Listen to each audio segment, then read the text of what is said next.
It was supposed to be a pleasant dinner, but everything about it felt strangely formal. Sally had chosen her favorite restaurant downtown, the kind of place she loved for its dim lighting and elaborate dishes. She dressed to impress, wearing a sleek black dress that seemed more suited for a work gala than a quiet meal with me. Her demeanor was poised, almost too perfect, as if she were on stage instead of sitting across from her husband. I noticed her laugh came too easily, her smile lingering a moment too long. Something was off. The unease grew as the evening progressed, her small talk feeling forced, her eyes darting away whenever I tried to meet her gaze. It was during dessert, as I absently picked at a crème brûlée, that she finally dropped her facade. Sally placed her fork down, folding her hands neatly in front of her, and with a calmness that felt out of place, told me she wanted a divorce. For a moment, the words didn't sink in. Divorce? The concept felt foreign, unthinkable. I had to blink several times to convince myself I'd heard her correctly. Her expression gave nothing away, cool, controlled, and resolute.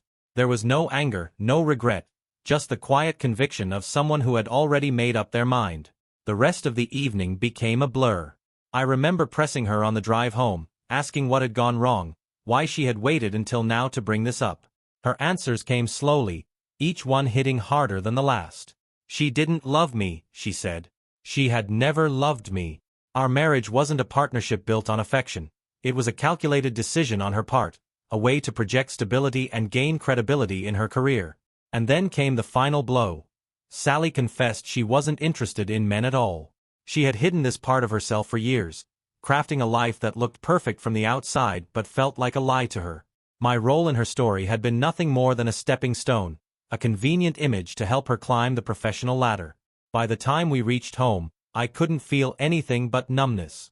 Sally seemed relieved, as though unburdened by a secret she'd carried for far too long. But for me, it was just the beginning of a nightmare, one where every memory, every choice, suddenly felt tainted by her admission. In the days that followed, Sally's confession gnawed at me like a wound that refused to heal. She had moved out the morning after our conversation, leaving behind a quiet, hollow house and a pile of unanswered questions. I couldn't wrap my head around it. How could someone live a lie so convincingly for years? The first signs of something deeper came when I started going through our financial records. At first, I was looking for practical things, figuring out the bills she usually managed and ensuring everything was in order. But as I reviewed our joint accounts, certain transactions caught my eye. Regular transfers, small but consistent, were being funneled into an account I didn't recognize. The details didn't make sense. The amounts weren't for household expenses or any of the usual payments we shared. When I dug deeper, I realized the account wasn't ours at all. It was in Sally's name, or rather, a version of her name, a subtle alias. The transactions stretched back years. The implications hit me like a freight train. She hadn't just been using our marriage as a facade for her personal life. She had been stealing from me, siphoning funds into a secret stash. I felt a mixture of fury and humiliation as I pieced it together. While I had been working tirelessly to build a life for us, Sally had been treating our finances like a piggy bank for her own hidden agenda. Fueled by anger, I dug even deeper. I pulled out old bank statements, cross-referencing them with her work schedules and the time she claimed to be on business trips. Patterns emerged, and the truth became even uglier. She hadn't just been living a double life emotionally. She had been funding it with the money I trusted her to manage. I sat at the dining table late into the night, surrounded by papers and printouts, feeling like a fool. The betrayal wasn't just about our marriage anymore. It was personal, financial, and deliberate. This wasn't the impulsive act of someone trying to find themselves. It was cold and calculated. Sally had crafted a life for herself beyond the one we shared, one built on lies and theft. And as I stared at the evidence in front of me, a new thought began to take shape. If she thought she could walk away unscathed after everything she had done, she was wrong. Very wrong. Determined to uncover the full scope of Sally's betrayal, I threw myself into the task of piecing together her hidden life. Every clue felt like a thread leading to a larger web, and I wasn't going to stop until I understood how deep the lies went. I started with the bank account. Using the small amount of information tied to it, I managed to trace the account to a branch downtown. The alias she used was just a slightly altered version of her real name, clever enough to avoid detection in casual checks but easy to spot once I knew what to look for. Getting detailed information wasn't easy, but persistence paid off. I learned that Sally had been withdrawing money regularly. Small amounts, spaced out to avoid suspicion. What's more, some of the withdrawals coincided with days she was supposedly on work trips. It painted a clear picture of someone meticulously covering their tracks while living a completely separate existence. It didn't stop there. I found credit card charges to hotels I didn't recognize, flights to cities she had never mentioned, and payments to unknown names that didn't match any of our shared contacts or acquaintances.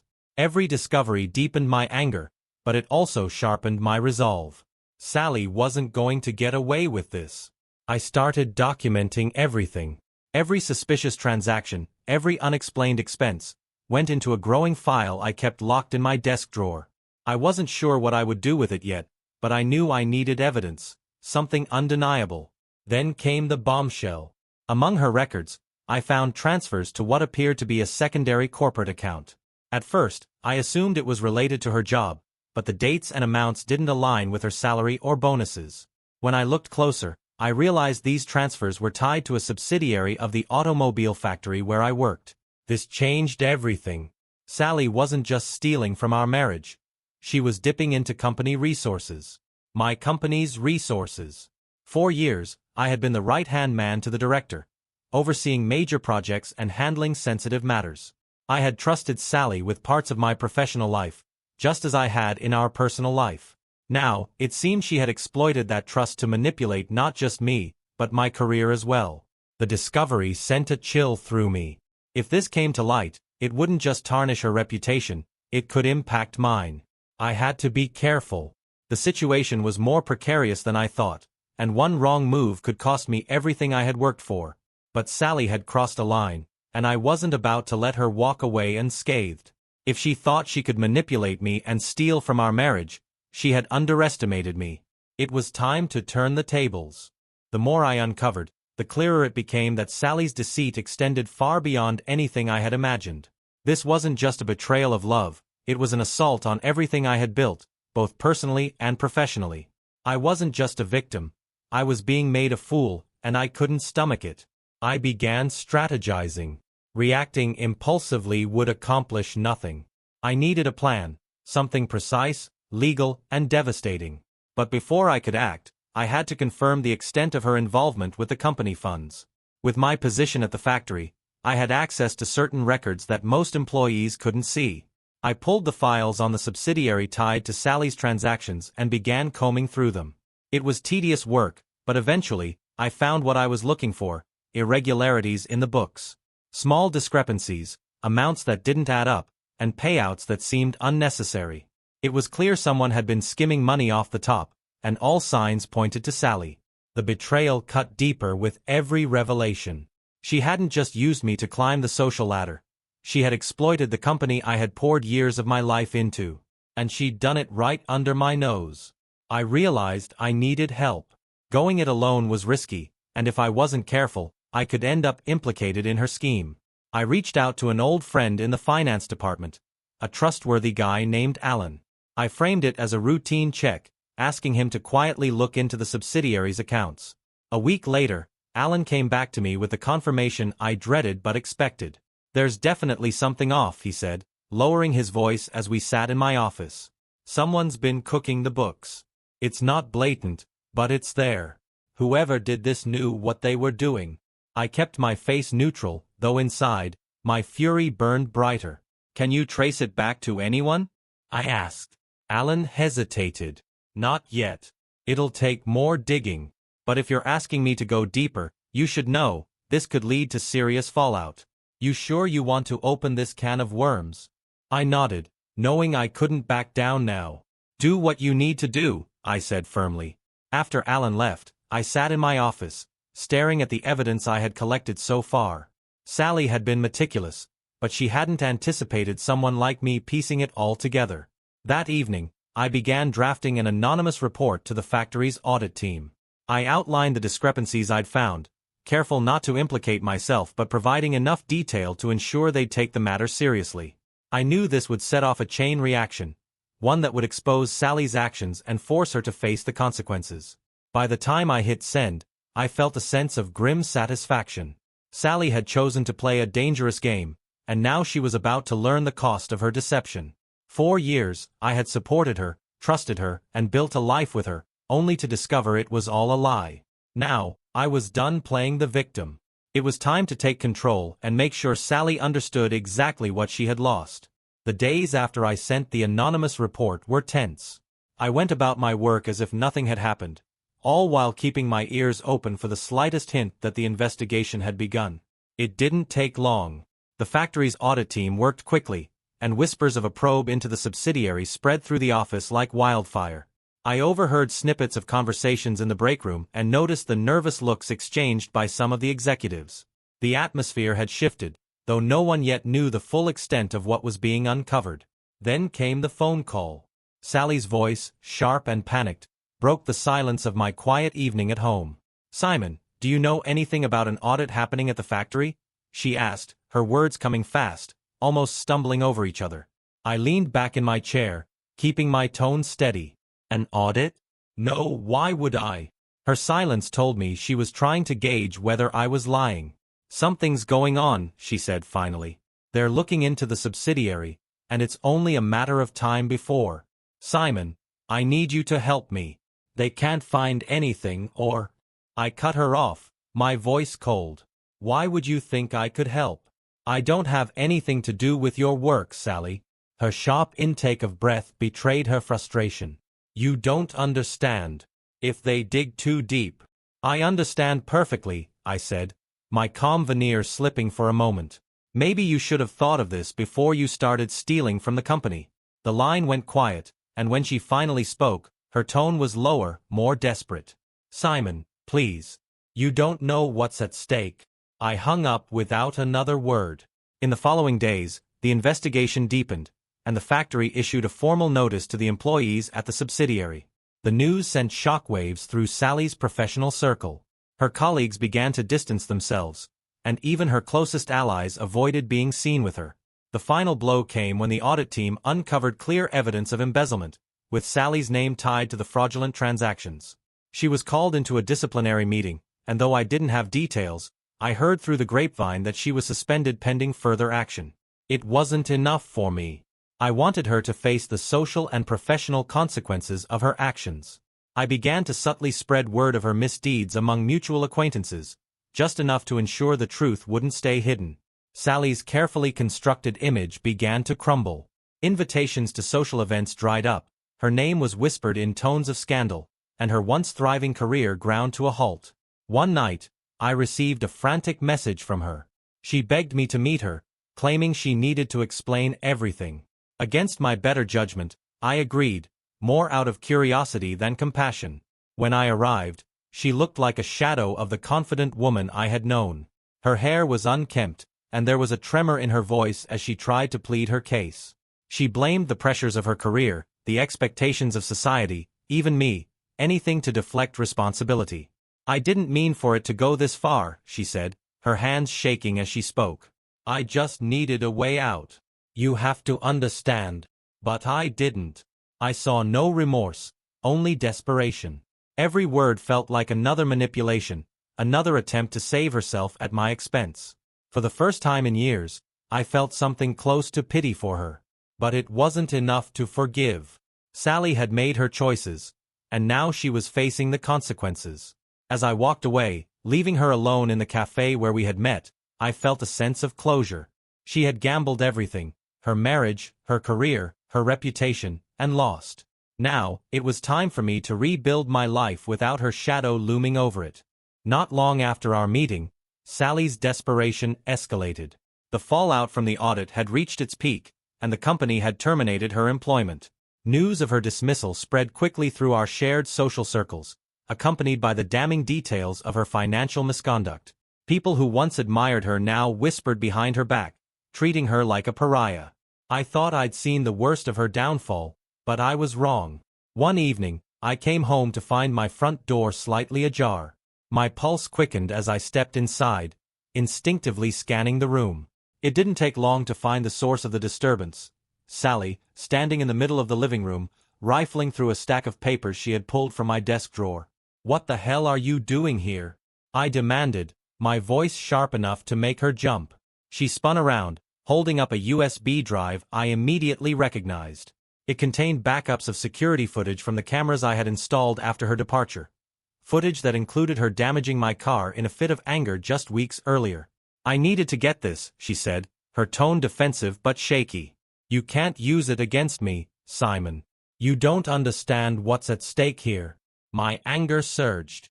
"You broke into my house to cover your tracks? Are you serious?" She tried to argue, but I wasn't listening. I grabbed my phone and called the police, ignoring her frantic pleas for me to stop. By the time the officers arrived, Sally had devolved into a panicked mess, alternating between begging for forgiveness and hurling accusations at me. The police escorted her out, and as she was led away, she shot me a look that was equal parts hatred and desperation. The incident was the final nail in her coffin. The footage she had tried to destroy was intact, and I turned it over to my lawyer. It became key evidence in a restraining order I filed against her, barring her from coming near me or my property. But Sally's troubles didn't end there. During the investigation into her vandalism, the authorities uncovered her hidden stash of money, a private safety deposit box registered under her alias. When they traced the funds back to their source, they confirmed what I already knew. The money was stolen from our joint accounts and the company's resources. The discovery added another layer to her legal troubles, with embezzlement charges looming over her head. For years, Sally had lived a life of calculated deceit, manipulating everyone around her to serve her ambitions. Now, her empire of lies was crumbling, and there was no one left to shield her from the consequences. Watching her unravel should have brought me satisfaction, but instead, I felt a strange mix of relief and emptiness. The person I thought I knew was gone, replaced by a stranger who had destroyed everything we'd built together. As I sat in my quiet home that night, surrounded by the remnants of a life I no longer recognized, I realized that Sally's downfall wasn't just the end of her story, it was the beginning of mine. Sally's arrest had sent shockwaves through both our personal and professional circles, but the full scale of her betrayal only became clear after her hidden stash was uncovered. The safety deposit box, registered under her alias, held not just the stolen money but also documents that painted a clearer picture of her calculated deceit. The investigators had pieced together a trail of transactions, funds siphoned from our joint accounts and misused corporate resources. Sally had funneled everything into this hidden reserve over the years, quietly building a financial cushion for herself while leaving me oblivious to her actions. When the news broke, it didn't take long for the legal process to catch up with her. The authorities charged her with embezzlement, fraud, and several other financial crimes tied to her misuse of company resources and theft from me. What shocked me most wasn't the amount of money she had hidden, it was the sheer audacity of her actions. She hadn't just stolen from me and the company, she had created a system, a carefully maintained facade, to ensure her tracks were covered. The deposits were made in varying amounts, spread across years, with no pattern that might have raised immediate suspicion. I was contacted as part of the ongoing investigation, primarily because some of the funds had come from our shared accounts. Though I had already separated myself from her professionally and personally, this dragged me back into the chaos she had created. The prosecutors walked me through the findings, showing me just how much she had taken and how she had used it. Some of the money went to pay for her hidden lifestyle, lavish trips, expensive gifts, and indulgences she had never mentioned to me. The rest sat untouched, likely meant as an escape fund for when her lies finally caught up to her. The court ordered the return of the stolen funds, including restitution to the company and the reimbursement of what she had taken from me. Though I was relieved to recover the financial losses, it was the principle of her betrayal that cut the deepest.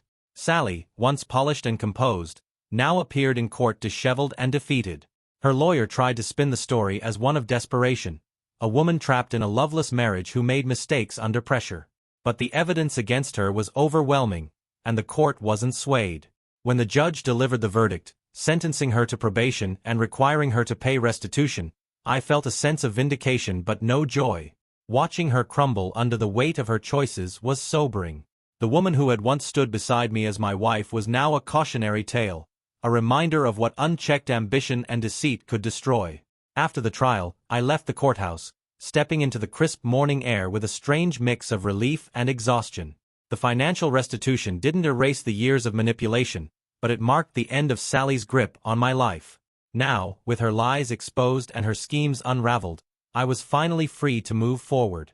What that future looked like, I wasn't sure yet. But one thing was certain. It wouldn't include Sally. With Sally's downfall behind me, I was left to pick up the pieces of my life. The house felt eerily quiet without her presence, but the silence was welcome. For the first time in years, there were no secrets lurking in the corners, no underlying tension to navigate. It was just me, alone with my thoughts and the daunting task of starting over. The first step was untangling my finances. The restitution Sally was ordered to pay helped, but it didn't fix everything. I spent hours poring over account statements and setting up new safeguards to ensure I would never be blindsided again. It was tedious work, but with each completed task, I felt a small sense of control returning. Work became my anchor. The factory had weathered the storm of Sally's embezzlement scandal, and my position remained secure thanks to my transparency during the investigation. My director, a man I'd worked with for years, pulled me aside one afternoon. "You handled this with integrity, Simon," he said, his tone steady. "I know it wasn't easy, but you did the right thing." His words meant more than I expected. For so long, I had felt like a pawn in Sally's game, manipulated and blindsided by her schemes. Hearing someone acknowledge my efforts to right the ship felt like validation. Outside of work, I focused on rebuilding my personal life. I reconnected with old friends, many of whom had distanced themselves during my marriage to Sally. At the time, I had brushed off their concerns about her cold demeanor, dismissing it as a misunderstanding. Now, I saw how clearly they had recognized the cracks I had ignored. One evening, I found myself at a small dinner party hosted by my colleague Alan, the same friend who had helped uncover Sally's financial misdeeds. It was meant to be a casual evening, but it turned out to be the beginning of something unexpected. Alan's assistant, Ella, was there. A bright, kind woman with an easy laugh and a no-nonsense approach to life. We'd worked together on a few projects in the past, but this was the first time I'd seen her outside of the office. As the evening went on, we found ourselves deep in conversation, talking about everything from work to favorite books. She didn't press me about Sally or the drama of the past year, and I appreciated her restraint. By the end of the night, I realized I hadn't thought about Sally once. It was a small victory, but a meaningful one. In the weeks that followed, Ella and I started spending more time together. It began with coffee runs and quick lunches, but soon we were meeting up after work for long walks and dinners that stretched late into the evening. Ella was everything Sally wasn't: honest, supportive, and genuinely interested in my well-being. For the first time in a long time, I felt like I could breathe. Rebuilding my life wasn't easy, but with each passing day, I felt a little stronger. The scars Sally left behind would take time to heal, but I was finally on the path to something better. For the first time, I felt a flicker of hope for the future. Even as my life started to stabilize, the shadow of my past with Sally lingered. It was in the little things: the empty space at the dining table, the closet that still held a few of her forgotten belongings, the occasional text from a mutual acquaintance who hadn't yet heard the full story. I tried to push it all aside, focusing instead on the fresh start I was building. But one weekend, as I cleaned out the guest room that had become a makeshift storage space, I stumbled across an old box of keepsakes. Inside were mementos from our life together: wedding photos, cards we'd exchanged, and little souvenirs from trips we had taken. For a long moment, I just stared at the contents. Each item felt like a piece of a story that no longer belonged to me. The smiling faces in the photos, the heartfelt words written in her handwriting. It all seemed like a cruel joke now, a reminder of the illusion I had lived under for years. I sat down on the floor and started sorting through the box. Some things went straight into the trash, items too tied to the betrayal to hold on to. Others, I set aside for storage, not because I wanted to keep them, but because I wasn't ready to let them go completely. It felt like saying goodbye to a version of my life that had never truly existed. Later that evening, I took a walk through the neighborhood, letting the crisp autumn air clear my head. As I passed by the homes of neighbors who had once envied our seemingly perfect life, I felt a pang of discomfort. How many of them had known, or at least suspected, the truth about Sally? Had they seen through her act long before I did? It was humbling to realize how blind I had been. For years, I had ignored the signs, chalking up Sally's coldness to stress or ambition. I had wanted so badly to believe in the life we were building that I overlooked the cracks forming beneath the surface. But the walk also brought a sense of resolve. I couldn't change the past, couldn't rewrite the choices Sally had made or undo the pain she had caused. What I could do was move forward, one step at a time, building a life that was honest and real. When I returned home, I made a decision. I took the remaining items from the keepsake box and packed them into a small storage bin. Then I tucked it away in the attic, out of sight and out of mind. Maybe one day I'd revisit those memories, but for now, they belonged in the past. That night, as I sat by the fire with a book in hand, I felt a strange sense of peace. The weight of Sally's betrayal still lingered, but it no longer felt overwhelming. It was a part of my story, yes, but it didn't define me. I was learning to live again, and for the first time in years, I felt like I was truly living for myself. As weeks turned into months, I began to find my footing again. Life felt steadier, less like I was constantly walking on uneven ground. The routines I established, early mornings at the gym, long hours at work, and evenings spent in quiet reflection or with friends, gave me a sense of normalcy I hadn't realized I craved. My interactions with Ella grew naturally, slipping into something that felt both comfortable and exciting. She had a way of putting me at ease, balancing warmth with a sharp wit that kept me on my toes.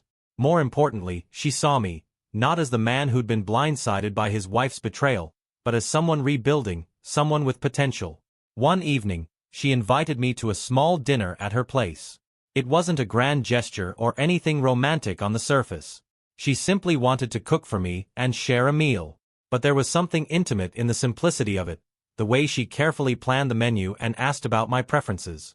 Over roasted chicken and a bottle of wine, we talked about everything from work to childhood memories. At one point, the conversation drifted to relationships. She shared a bit about her own past, a few heartbreaks, a failed engagement, and I found myself opening up about Sally in a way I hadn't with anyone else. "It's not just the betrayal," I said, swirling the wine in my glass. "It's how calculated it all was. She didn't just lie, she built an entire life on those lies, and I was too blind to see it." Ella listened without interrupting, her expression thoughtful. When I finally trailed off, she reached across the table and placed her hand over mine. "Simon, you're not blind. Trusting someone you love doesn't make you foolish, it makes you human." Her words stayed with me long after the dinner ended. It wasn't just what she said, but the sincerity in her voice, the way she looked at me as though she saw the best version of who I could be. That night marked a turning point. For so long, I had let Sally's betrayal define how I saw myself. Naive, gullible, broken. But Ella's kindness reminded me that I was more than the sum of my mistakes. I wasn't just the man Sally had betrayed. I was the man who had survived it and come out stronger. The next day, I walked into work with a renewed sense of purpose. I tackled challenges with more confidence, spoke up in meetings with authority, and took on projects I might have hesitated to accept before. My colleagues noticed the change, and so did I. Outside of work, I started reconnecting with hobbies I had abandoned during my marriage. I took up running again, signing up for a half marathon that gave me a new goal to work toward.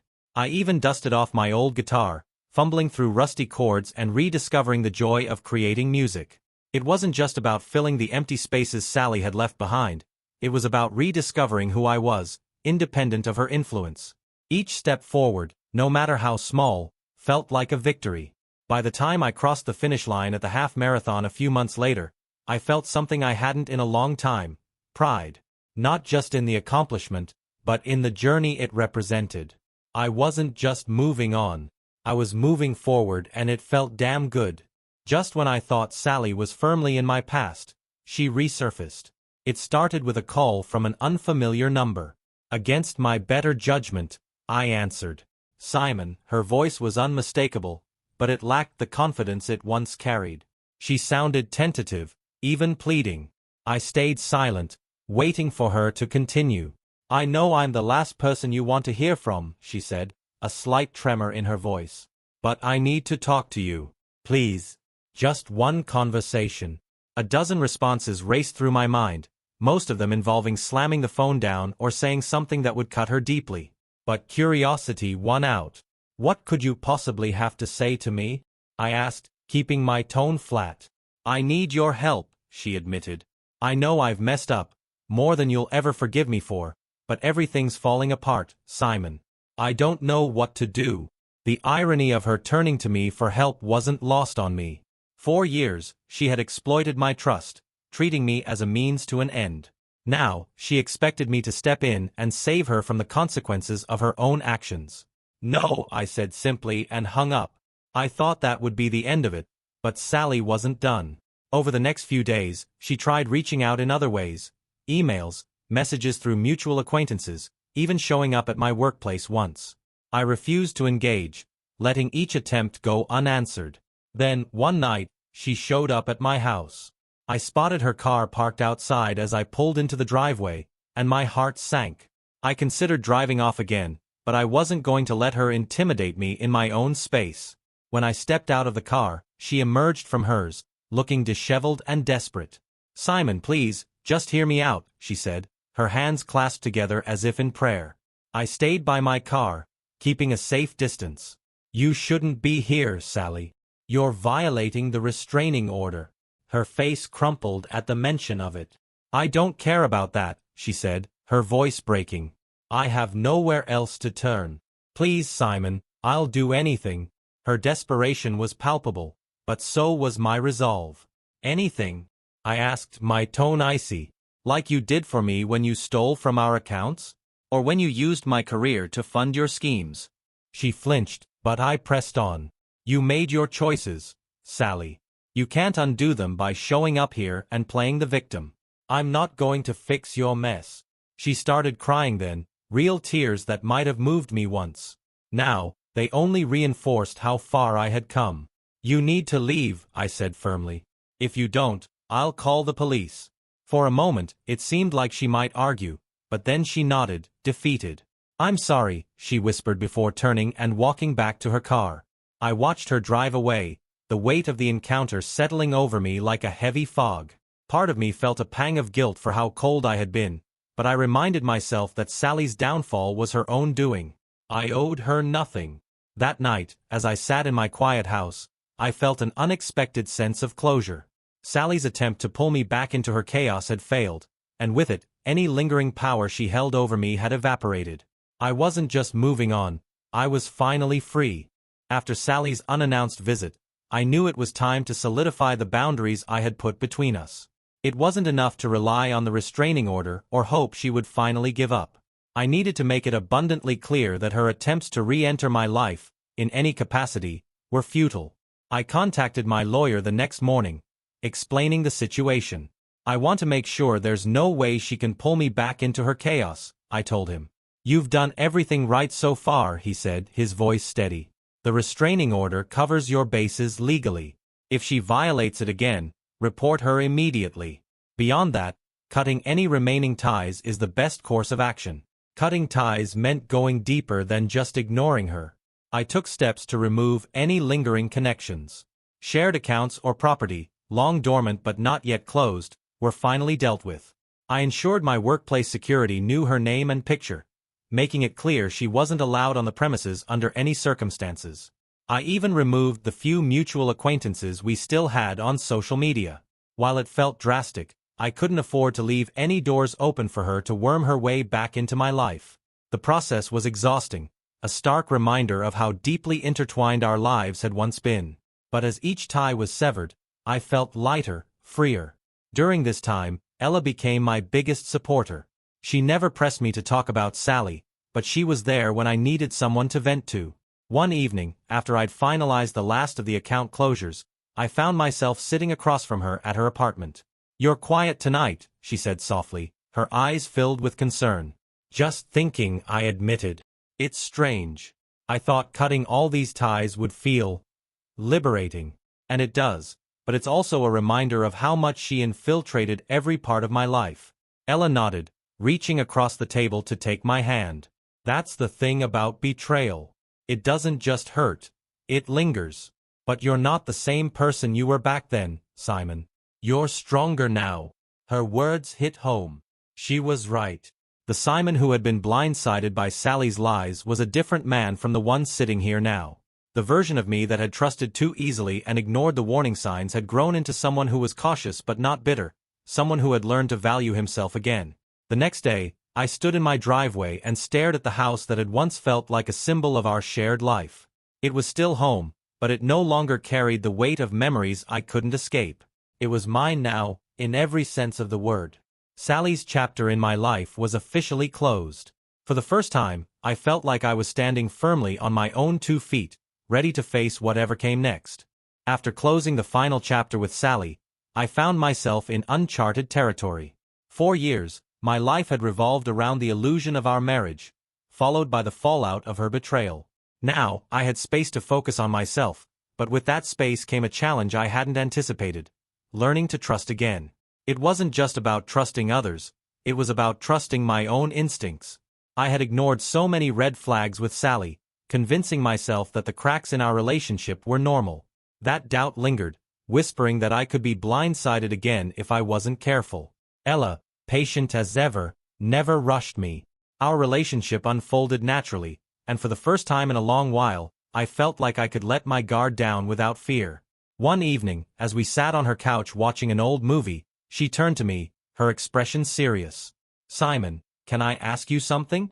I nodded, bracing myself. "What do you want from this? From us?" Her question caught me off guard, but it wasn't confrontational. She was simply giving me the space to be honest. "I want something real," I said after a moment. "Something honest. But I'm still figuring out what that looks like for me."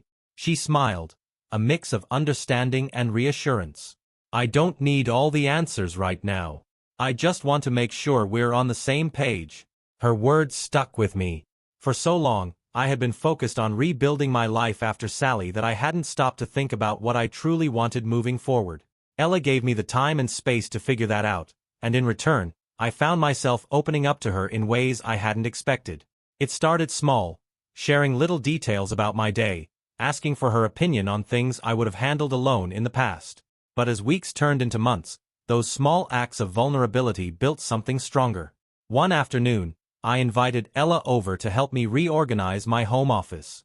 As we sorted through old files and papers, she stumbled upon a stack of legal documents from Sally's trial. "You've kept all of this?" she asked, her voice tinged with curiosity. "Yeah," I admitted. "I guess part of me wanted to hold on to it as a reminder. Like proof that I got through it." Ella nodded, flipping through the pages. "Maybe it's time to let some of this go," she said gently. Her suggestion wasn't a demand, it was an invitation. And for the first time, I felt ready to accept it. We spent the next hour shredding old papers, tossing out reminders of a life I no longer wanted to carry with me. By the time we were done, the office felt lighter, and so did I. That evening, as we sat on the porch with cups of coffee, I realized that trust wasn't something I had to force. It was something that grew naturally, one small step at a time. And with Ella by my side, I felt like I was finally learning how to trust not just her, but myself again. It wasn't perfect, and I knew there would still be moments of doubt. But for the first time in years, I wasn't living in the shadow of betrayal. I was moving forward, building something real, and that was more than enough. As my relationship with Ella deepened, I began to notice something remarkable. Being with her didn't feel like a battle to prove myself or a game to be won. It was simply easy. That simplicity wasn't something I was used to after years of navigating Sally's manipulations and hidden agendas. Ella didn't need grand gestures or elaborate displays of affection. She valued the little things, the quiet moments spent cooking dinner together, the late-night conversations about nothing and everything, the way we could sit in comfortable silence without feeling the need to fill the air with words. One weekend, we decided to take a trip out of town, a small getaway to a cabin by the lake. It wasn't far, just a couple of hours' drive, but it felt like stepping into a different world. The air was crisp and clean, the water still and reflective. It was the kind of place that demanded you slow down and just be. As we unpacked, Ella pulled out a picnic basket she had prepared without telling me. She grinned as she spread out a blanket by the water, setting up sandwiches, fruit, and a bottle of wine. "I thought we could use some time to relax," she said, handing me a glass. Sitting there beside her, watching the sun dip below the horizon, I felt an unfamiliar sense of peace. For so long, I had associated love with struggle, fighting to hold on, to prove myself, to salvage something that wasn't worth saving. With Ella, love felt effortless, like the natural rhythm of waves lapping against the shore. That night, as we sat by the fireplace in the cabin, I told her something I hadn't said to anyone since Sally. "I love you." The words came out before I could second-guess myself, but I didn't want to take them back.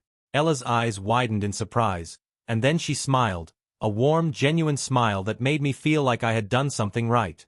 "I love you too, Simon," she said, her voice soft but steady. The moment wasn't grand or cinematic.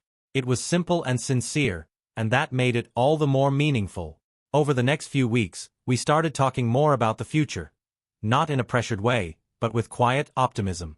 Ella was patient and practical, and for the first time, I found myself imagining what it might look like to build a life with her. I didn't feel the need to rush or force anything. I had learned the hard way that love isn't about perfection or appearances. It's about showing up, day after day, and choosing to share your life with someone who values you for who you are. With Ella, I felt like I could finally do that. She wasn't just someone I loved. She was someone who made me believe in love again, in its simplest and purest form. For the first time in years, I felt hopeful, not just about the future, but about the person I was becoming. Months passed, and the fragments of my old life with Sally felt more distant with each passing day. The weight of her betrayal, once an ever-present shadow, had lifted. It hadn't disappeared completely, I doubted it ever would, but it no longer defined me. Instead, it served as a quiet reminder of how far I had come. Ella and I continued building our relationship, each step forward marked by trust and honesty. What struck me most was how natural it all felt. We weren't rushing to meet some societal timeline or checklist. We were simply living, enjoying the life we were creating together, one day at a time. One evening, after a long day at work, Ella surprised me with a home-cooked dinner. I walked into my house, the house that no longer felt haunted by memories of Sally, and found the dining table set, candles flickering softly in the dim light. "What's the occasion?" I asked, my jacket still slung over my shoulder. Ella shrugged, her smile warm. "No occasion. I just thought you could use a nice evening." As we ate, the conversation flowed easily, as it always did with her. We talked about work, friends, and the little things that made up our days. But as the meal wound down, Ella's tone grew more thoughtful. "Simon," she began, meeting my eyes, "I know the last few years haven't been easy for you. But I hope you know how proud I am of you, for everything you've overcome." Her words caught me off guard. I wasn't used to being praised for surviving, but in that moment, I realized how much I needed to hear it. "Thank you," I said, my voice quieter than I expected. "I couldn't have done it without you." Ella reached across the table, her hand brushing against mine. "You could have. But I'm glad you let me be part of it." That night, as we sat on the couch, her head resting on my shoulder, I thought about how much had changed. The man I had been with Sally, eager to please, desperate to hold on to something that wasn't real, felt like a distant memory. I wasn't that man anymore. I had faced betrayal, picked myself up, and rebuilt my life with intention and care. And now, with Ella beside me, I wasn't just surviving, I was thriving. A few weeks later, I made a decision. On a quiet Sunday morning, as we sat on the porch sipping coffee and watching the world wake up, I turned to Ella. "I want us to move forward," I said. "Together. Whatever that looks like for us, I'm ready." Ella smiled, her eyes lighting up in that way that made everything feel possible. "I'd like that," she said simply. It wasn't a grand proclamation or an elaborate plan. It was just a moment, one of many, that marked the beginning of a new chapter. Sally had once told me I was too predictable, too steady, too ordinary. But what she had seen as faults were the very things that gave me the strength to rebuild, to love again, and to create a life worth living. This time, it wasn't about appearances or ambitions. It was about something real. And for the first time in a long time, I knew I was exactly where I was meant to be.